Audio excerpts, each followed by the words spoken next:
Hey guys, let's talk about the Kasa camera motion tracking not working.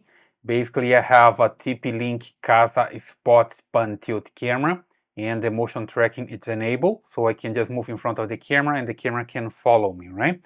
Let me just move to the other room so you see that's working. Basically, I have another cell phone here on my hand, so I can see the image as well. There we go. So walking in front of the camera and the camera can follow me. So this is the motion tracking. So it's basically working fine. All right, let me just come back here to the lab. So you see the setup. You just need to go to the settings here. There we go. And check if motion tracking is enabled here. Right, there is no extra setup here. It's just enable and you're good to go. And just don't get confused with this one, okay? Here on detection and sensitivity, you have this option for motion detection and person detection that's not related to the motion tracking back there.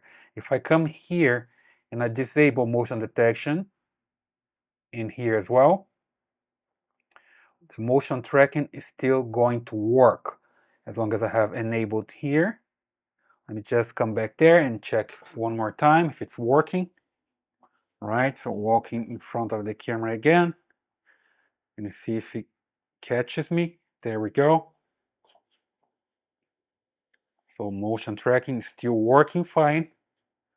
Even if I don't have the person detection or motion detection enabled. Back here, you see that doesn't interfere with the motion tracking. Well, basically you can just disable this just to check if there's some interference with the motion tracking. Usually it doesn't interfere, but you can just check that way.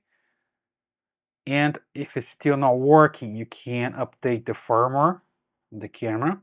So to update the firmware, you just need to come back here to the general tab, right?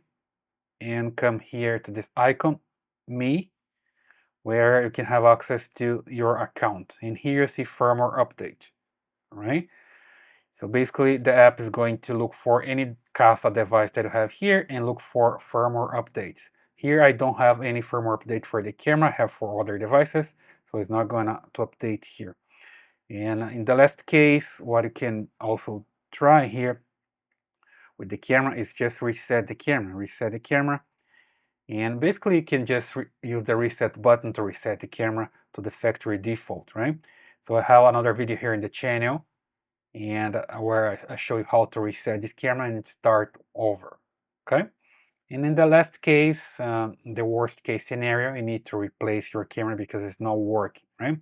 But you try this first, right? Check the setup, the settings, and also restart your camera, reset your camera and update firmware and try again. But basically motion track is supposed to work if you try those things, right? I hope this helps. Please leave your comments here, subscribe to this channel, leave your thumbs up, and I see you in the next video.